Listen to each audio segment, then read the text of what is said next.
Hello YouTube, Bane666 here. So welcome to part 3 of my takedown of Knowing Better and his lies and quote mining about the men's rights movement. If you haven't watched the previous 2 episodes, I highly recommend you watch them before watching this. In this episode I'm going to try to get through education, sentencing and healthcare. Now there's a lot to get through, so I don't know if I can get through all 3 of them, but I'm going to try to get through at least 2, hopefully all 3. So without any further delay, let's get stuck into it. But there are a number of other ways that men are disadvantaged that men's rights activists often cite, some more legitimate than others. Men are dropping out of higher education at very alarming rates. We're down to 38% now of college students are men, and it's dropping rapidly. It was actually 43.3% in 2017 and isn't dropping rapidly. So I checked Knowing Better's statistics and they're actually correct. And I thought for a moment that he had actually caught Paul Elam in a mistake. Spoilers, he hasn't. I'll explain why in a second. You see, the statistics that Knowing Better has shown us don't actually relate to what Paul Elam is talking about. Now, I don't know if this is a mistake on Knowing Better's part or whether it is deliberate deception. Considering some of the other lies I've caught him in, it would not surprise me if it was deliberate deception, although it is the type of thing someone could easily make a mistake over, I admit. Normally, I would give him the benefit of the doubt, but considering his track record, yeah, not so much, okay? So these statistics shown by Knowing Better are not what Paul is talking about. And to understand what Paul is talking about, I'm going to play that clip from Paul again, and I want you to pay really, really close attention to exactly what Paul is saying. Men are dropping out of higher education at very alarming rates. We're down to 38% now of college students are men, and it's dropping rapidly. So Knowing Better is talking about enrollments. Paul Elam is talking about graduations. Now, it doesn't take a genius to figure out that not everyone who enrolls in a university course is going to graduate at the end of it. And I would argue, looking at the number of men who graduate at the end of the course is a lot more important than looking at the number of men who enroll.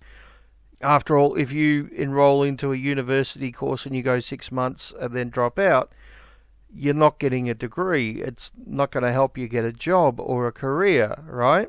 So, like I said, I don't know if this is a mistake on behalf of Knowing Better or he's deliberately shown us some different statistics. But let's have a look at those actual statistics that Paul is talking about and see if the numbers add up. Now, I am using the exact same source as Knowing Better. This is not some trick, it's not some bias MRA site or anything like that. These are the exact same government statistics as used by Knowing Better. It's the National Centre for Education Statistics. And let's have a look at 2018-19, which admittedly are projections, but I think you'll find the answer is pretty consistent to Paul Elam's claims. And if you're not happy with that, you can find the link in the description below and you can look at it yourself for the year that Paul was talking about. And I think you'll find the math does add up. So if we add up all the men who graduate from the various different categories, be it bachelor's degree or master's degree or whatever, we find for 2018-2019, the number of men graduating is 39.1%, which means that the number of women graduating is 60.9%. So there is a 20% difference between men graduating and women graduating. And that is what we're concerned about. I think 20% is a fairly big gap. Although, according to Knowing Better, we should only be concerned with enrollments. Because apparently if you enroll and then you drop out, that's the same as graduating somehow or something. Anyway, let's continue. In fact, it's been increasing since 2005 and is projected to stay the same for the next 10 years. Oh, well, if the enrollment rate stays the same, I I guess we don't need to talk about all the men who aren't graduating, right? I guess that's a non-issue. For fuck's sake. Women first became the majority of college students in 1979. But he is right that there's a difference in college graduation rates. Ah, well that's interesting. So it wasn't a mistake on your part. You do know what Paul was talking about. You do know that Paul was talking about graduation rates and not enrollment rates. But you used the enrollment rates to try to water down the statistics, right? Yeah, what a scumbag. What an absolute fucking scumbag. Among women who start a bachelor's degree program, 62.1% of them actually finish, while only 56.1% of men do. Don't you love cherry-picking statistics? So instead of giving us, the overall number of graduates from all different categories, be they, doctorate or bachelor's degree or whatever, he cherry-picks one group. So his goal here is to water down the statistics, to make Paul look like he got it wrong, and MRAs don't know what they're talking about, and they're misrepresenting statistics. It's the same shit we hear all the time. This is just fucking games. This is games with statistics. And I'm now convinced it's not a mistake, it is clear fucking deception.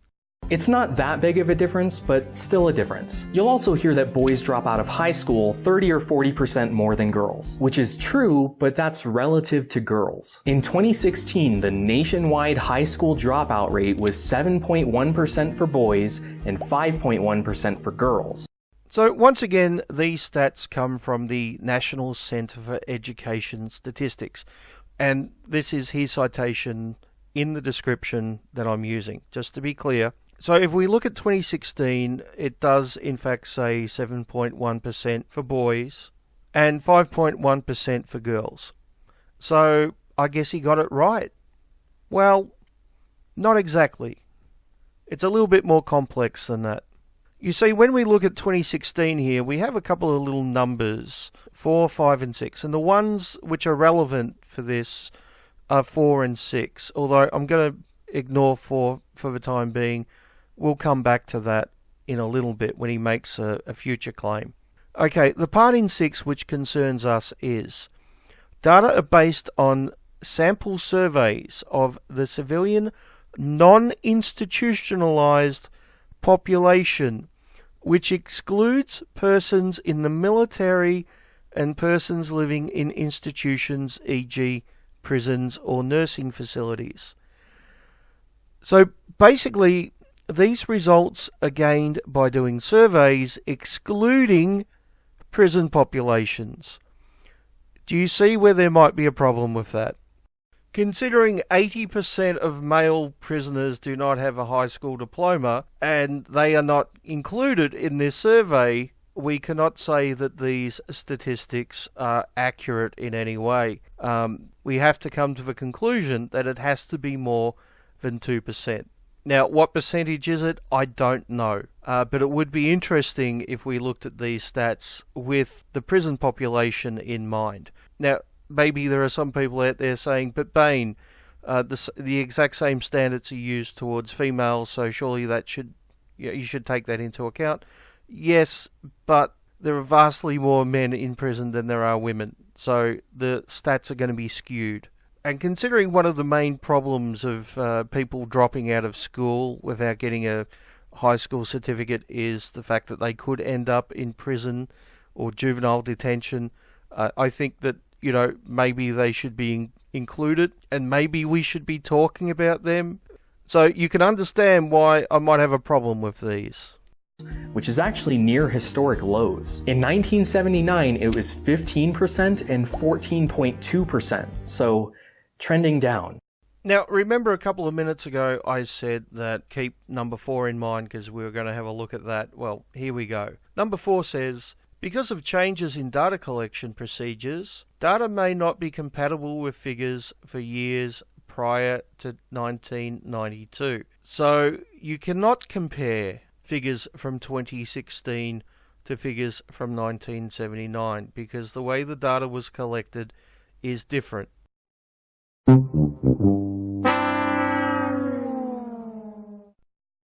I would also argue that an education these days is a lot more relevant than it was 40 years ago. The average level of education has greatly risen, resulting in some jobs having a higher requirement of education than they would have 40 years ago. In other words, there's less options for the uneducated than there was 40 years ago. But a 2% difference doesn't really sound much like a crisis, so 7 is 140% of 5, which gives us a 40% relative difference. You see this relative risk trick all over the place. There is a small difference, but... Yeah, sure, there's a small difference. That is, if you exclude the boys who leave school and end up in prison. You know, the ones we should actually be focusing on. But I guess you don't really care about them, do you? You're just interested in dismissing men's rights any way you can. That's your only goal. I mean, fuck the boys who end up in prison, right? I mean, they're just unimportant, at least according to you. I'm not sure I would say something as dramatic as boys are languishing academically while girls are prospering. Boys are languishing academically while girls are prospering. 4-second soundbite. Why am I not surprised? Well, considering Christina Hoff Sommers makes some excellent points about the boy crisis, I'm going to play a couple of minutes from that video, not a couple of seconds. Being a normal boy is a serious liability in today's classroom. Boys tend to be disorganized and restless. Some have even been known to be noisy and hard to manage. Sound like any boy you know? But increasingly, our schools have little patience for what only a couple of decades ago would have been described as boyishness. As psychologist Michael Thompson has aptly observed, girls' behavior is the gold standard in schools. Boys are treated like defective girls. Now, as a result, these defective girls are not faring well academically. Compared with girls, boys earn lower grades, they win fewer honors, they're far less likely to go to college.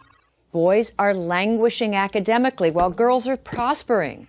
In an ever more knowledge-based economy, this is not a recipe for a successful society. We need to start thinking about how we can make our grade school classrooms more boy-friendly.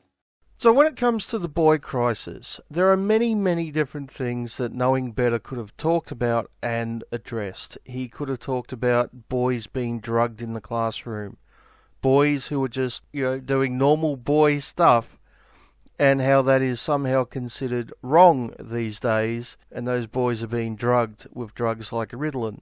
Apparently that's not important to Knowing Better. And he could have talked about how boys are being demonized in the classroom. Boys and masculinity in general are now being demonized, and boys are being taught that they're bad just for being boys. He could have talked about how that leads on to the next topic, which is how suicide rates start out equal between boys and girls, and then spikes for boys.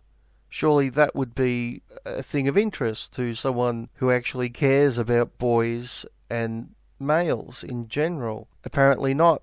Before age 9, girls and boys committed suicide equally. Age 10 to 14, twice the amount for boys. 15 to 19, 4 times the amount. Age 20 to 24, 6 times the amount for boys. He could have talked about the lack of male teachers and how it's important for boys to have some kind of male role model. And not just boys, by the way, but young girls as well. And considering many fathers are absent from family homes, many not of their own choosing, it's more important than ever that young boys and young girls have male role models in their lives. But apparently that's not important. He could have talked about how certain studies have shown that teachers discriminate against boys when it comes to grades. Apparently not important. He even could have talked about young males in universities and how many of them have to go through kangaroo courts based on accusations with little to no evidence. And these young males aren't given due process rights. They're not able to have a lawyer or proper legal representation, and in some cases are prevented from giving evidence to clear their name. All these things are important. All these things are issues concerning boys in education and males in education in general. but he ignores all of them as if they don't exist or they're not important. Instead, he focuses on statistics, which he misrepresents in such a way as to make Paul look like he made a mistake. Because his goal here isn't to talk about issues affecting men or boys, it's to pull down MRAs. That's his only goal.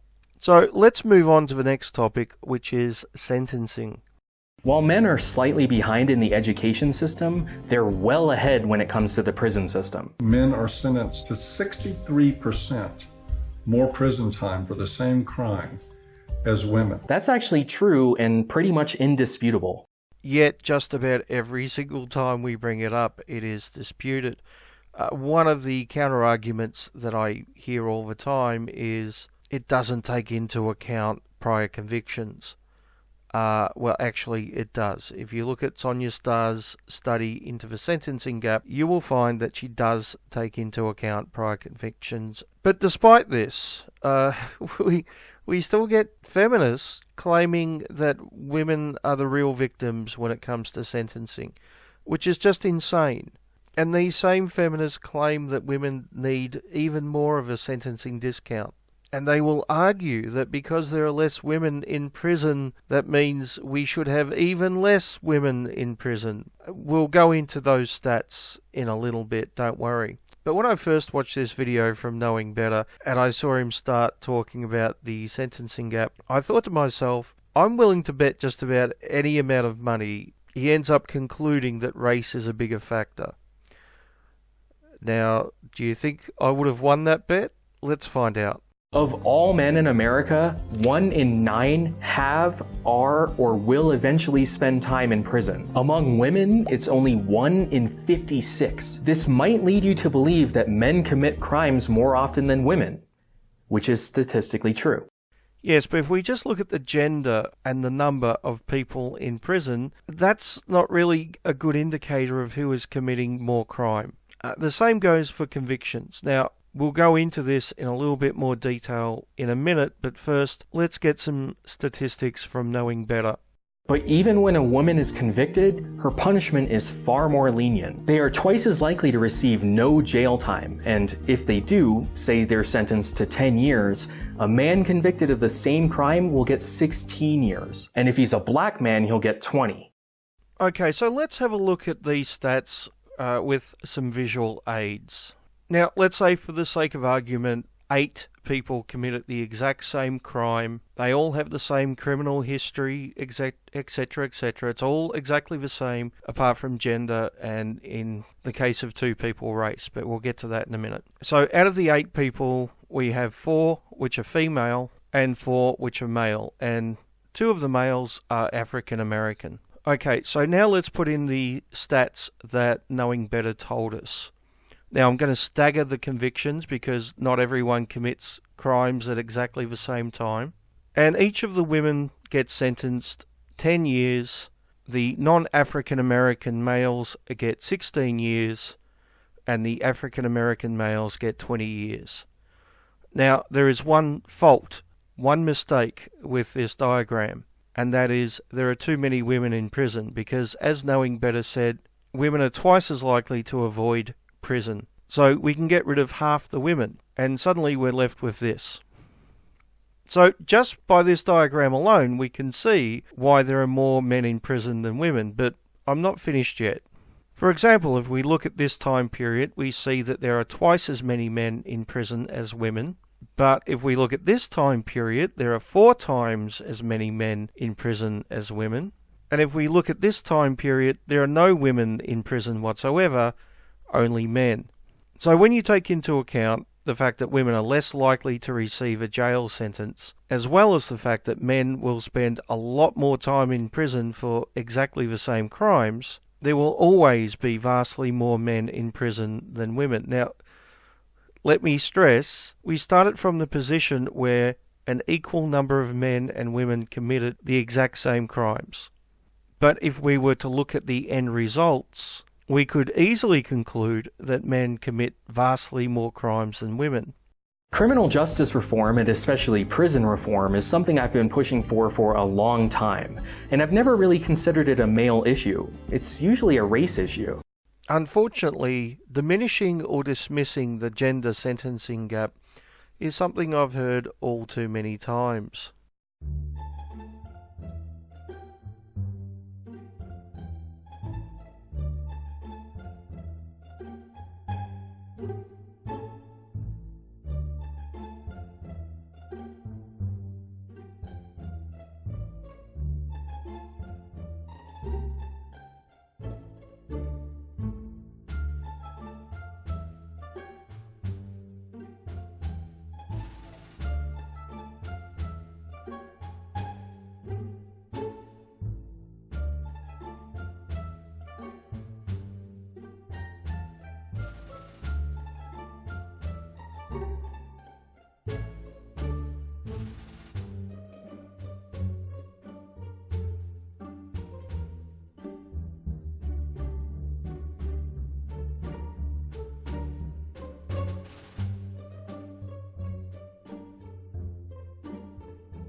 Now, to give Knowing Better some credit where credit is due, he at least acknowledges that males are at a disadvantage when it comes to sentencing, which is a lot more than a lot of feminists I've come across. The males get longer sentences due to male privilege argument is one I've heard way too many times. It's amazing that they don't apply the same logic to black males, though. That's apparently because of disadvantage, which doesn't make a lot of sense when you think about it. It's almost like they start with the conclusion and then view the world through that lens. But although Knowing Better does get some credit for acknowledging that men do have a disadvantage with sentencing, he also loses a point by saying that race is a bigger factor. Now, for the record, I'm not saying that race isn't a factor. It very much is a factor, and it's something that we should be talking about, along with gender. My problem is when people like Knowing Better claim that it's a bigger factor, or it's the only important factor. Now, if we look at Sonia Starr's study on sentencing disparity, we find that the gender gap is about 6 times as large as the racial disparity. So, if you're concerned about the racial disparity, and once again, that's a perfectly legitimate thing to be concerned about, but if you are concerned about that, then you should also, at very least, be as equally concerned about the gender gap. But most social justice advocates or feminists aren't, for some reason. And as I pointed out before, many of them are trying to widen the gap. Their argument is because there are less women in prison, there should be less women in prison, which makes absolutely no sense if you take into account gender disparity in sentencing.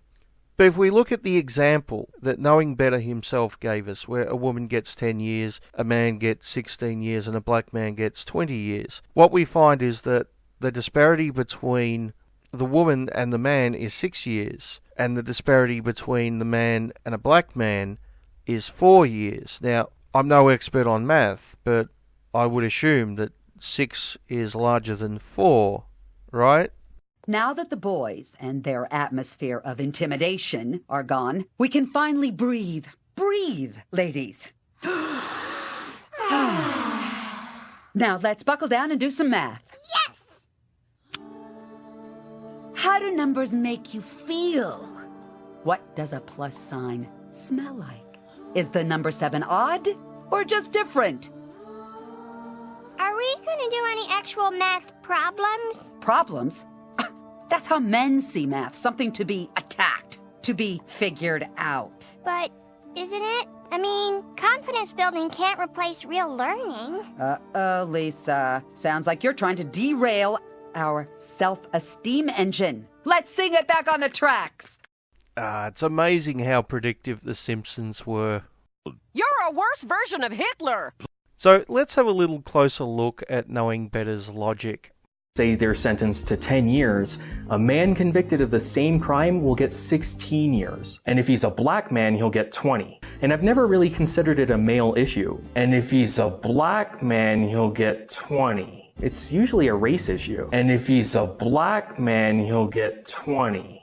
I'm not exactly sure how to break this to you, knowing better, but black men are male. I know, I was shocked too when I found out, but apparently it's a scientific fact that black men are in fact male. You can look it up in a textbook if you don't believe me. It is 100% true.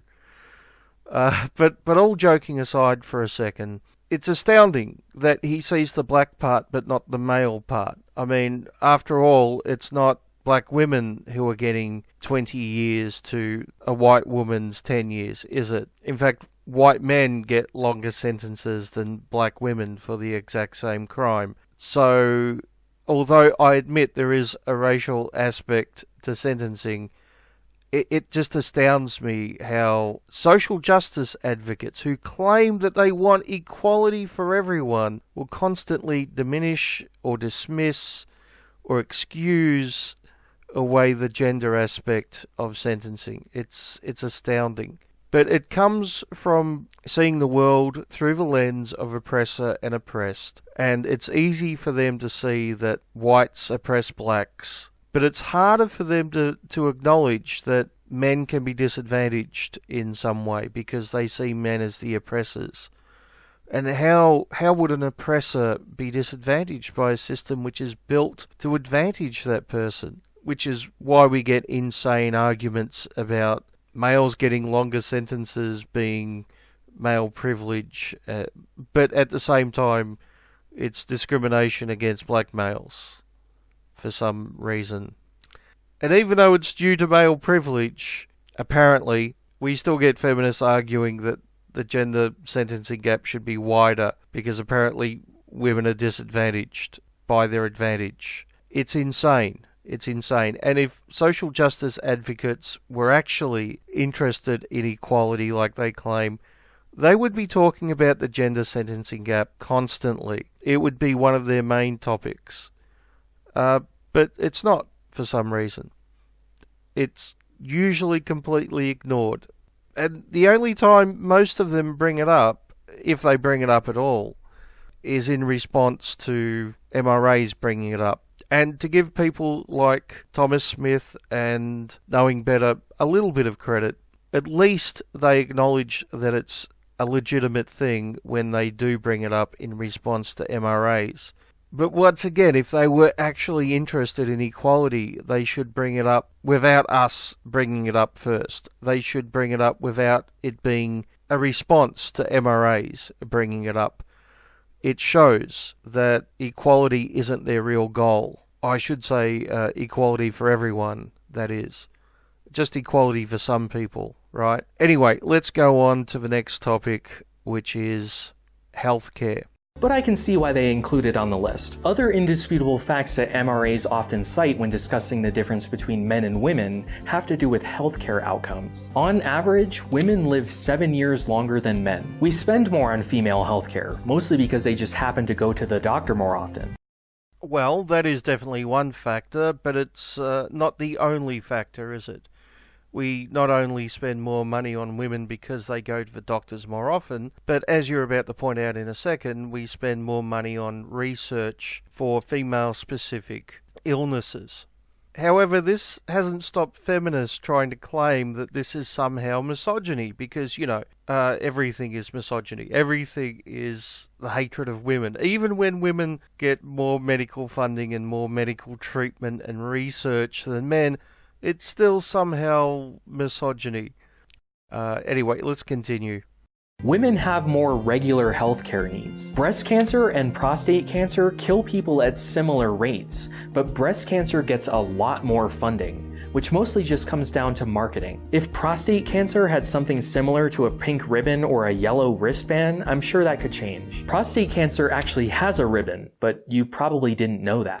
Okay, I find this a little strange. Am I missing something, or did he make a mistake in his editing? He says that if prostate cancer had something like a ribbon, then that could change. And then not 2 seconds later he says that prostate cancer does have a ribbon, seemingly contradicting what he just said. It's strange. Is that it has to be an editing mistake. I don't know.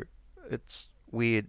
So do you think, knowing better, the fact that society focuses more on breast cancer and the marketing behind breast cancer, as you put it, do you think that's because society cares more about women? Do you think that's because they see men as more disposable? Do you think it's because society cares about the well-being of women more? Which is strange, considering we apparently live in a patriarchy which prioritizes the needs of men, right? Yeah. Men aren't encouraged to go to the doctor regularly like women. Even when they're sick or injured, they're told to just suck it up or rub some dirt on it, which leads to worsening physical and mental health problems. Okay, just a question, knowing better. Who is it which is discouraging men to go to the doctors when they're sick? Now, I know the answer that feminists will tell us. They'll say that this is due to toxic masculinity, that men are trying to be macho, that they won't admit when they're ill because of pride, and they can't admit that they have any kind of weakness or illness. It's the evil toxic masculinity. It's men doing it to themselves. And there is a small bit of truth in this, but not the part that it's entirely the fault of men. Because you see, every single flu season, we hear the same thing from women, and that is the evil man flu. Right, guys, not feeling great today, just making myself a lemsip. What are you doing? Just making a lemsip for the virus. You've not got a virus, you've got a cold. Alright, I've got a cold and I'm going to work. It's not affecting my girlfriend. I mean, sure, she's got a blocked nose and she's sneezing and she's coughing, but she's still able to go to work. It must not affect women. Apparently it's only affecting guys too because women are immune. As if we've not got enough on our plates, like trying to figure out how to spend our higher wages. All they've got to worry about is childbirth.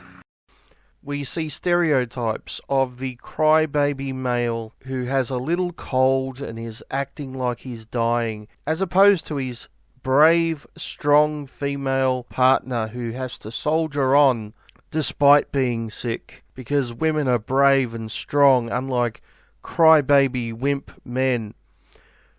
Now, do you think this attitude may contribute somewhat to men not going to the doctors when they're sick? And do you think maybe it contradicts the other stereotype that men won't admit when they're sick and won't go to the doctor? I mean, which is it? You've given us two extreme stereotypes here, and you would think that they both can't be true, right? But it also sets up a dichotomy where men just simply can't win. If men don't admit they're sick when they're sick, then they're toxic, and they're acting macho, and it's all their fault if something bad happens. But when they do admit they're sick, well, they're just wimps. They're crybabies, and they should be made fun of. Not a good scenario, is it? So we shouldn't be surprised that men don't go to the doctors as often as they should. So, maybe we should stop shaming men, knowing better. Okay, so it seems I've made it through all three topics, which at the start I wasn't sure I'd be able to do, but I have. Sometimes it can be a little bit hard to predict how long a topic is going to take to get through. But next episode we have suicide, homelessness and domestic violence. I'm once again going to try to get through all three of those topics, although those topics are very complex and it might take a bit to get through them. I imagine that's going to be a very good episode. But just before we go, I have one more thing I want to point out. Knowing Better did another video during the week in which he answered some questions. And I thought it'd be interesting to take a look at this. Do you watch people's responses to your videos? And what is your opinion on them? I've yet to see a response that's really worth my time. You'll notice that whenever I respond to PragerU or some documentary, I watch the whole thing several times and respond to the points they bring up, not necessarily in the same order. I say when they're right, I say when it's worse, and I say when it's better. But so far, every response to me that I've seen has been a line-by-line breakdown, and you just can't do it that way. You end up pausing and saying, oh, he's wrong, or I bet he's gonna say this, and then keep going. Sean has a good video about how Sargon does this while reading. When you do that, you end up making the original source sound worse when they would have covered that in the next line, or in the next few minutes, or they do present the other side. But you keep pausing to insert a joke. Yes, but if the person responding goes through the entire thing, through the entire video or article or whatever, and the original source does present the other side or presents their argument in proper context or something like that, then surely the audience will see that when the responder gets up to that point. You know, as opposed to, I don't know, quote mining Warren Farrell and taking him completely out of context to make him sound like a pedophile. Yeah. But apparently that's okay. Apparently that's no big deal, right? Knowing better?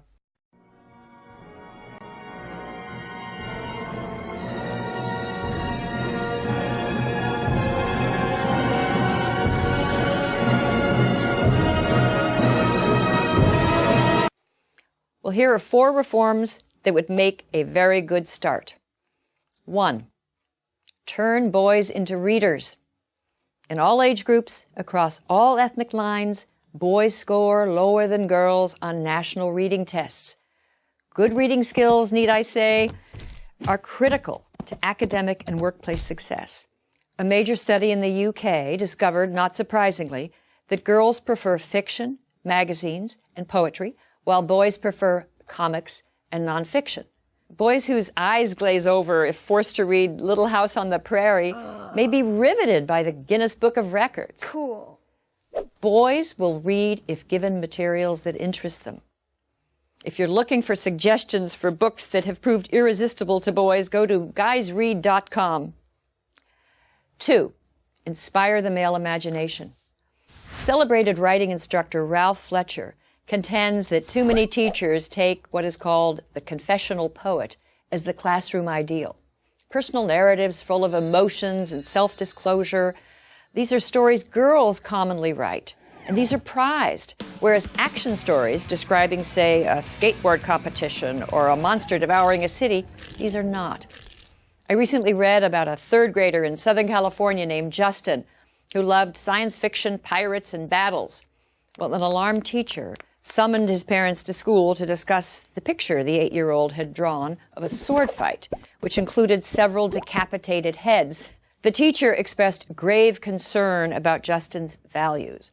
The boy's father was astonished, not by his son's drawing, which to him was typical boy stuff, but by the teacher's overwrought and female-centered reaction. If boys are constantly subject to disapproval for their interests and enthusiasms, they're likely to become disengaged and lag further behind. Our schools need to work with, not against, the kinetic imaginations of boys. 3. Zero out, zero tolerance. Boys are nearly 5 times as likely to be expelled from preschool as girls, and in grades K through 12, boys account for nearly 70% of suspensions. Now, this is often for minor acts of insubordination, and sometimes for entirely innocent behavior. Hardly a week goes by without a news story about a young boy running afoul of the school's zero-tolerance policy. Josh Welsh, age 7, was recently sent home from his Maryland school for nibbling off the corners of a strawberry Pop-Tart into the shape of a gun. Josh, like many other boys punished for violating zero-tolerance policies, was guilty of nothing more than being a typical 7-year-old boy. 4. Bring back recess. Believe it or not, recess may soon be a thing of the past. According to research summarized by the Science Daily, since the 1970s, school children have lost close to 50% of their unstructured outdoor playtime. And much-loved games have vanished from schoolyards. In schools throughout the country, games like dodgeball, Red Rover, even tag have all but disappeared. Too damaging to self-esteem or too violent, being the usual excuse. One popular classroom guide suggests tug of war be replaced with tug of peace. Boys need to work off their energy. They need to be free to play games they enjoy, and keeping them cooped up and inside all day will not help them learn. As our schools become more feeling-centered, more competition-free, more sedentary, they move further away from the needs of boys. We need to reverse the boy-averse trends.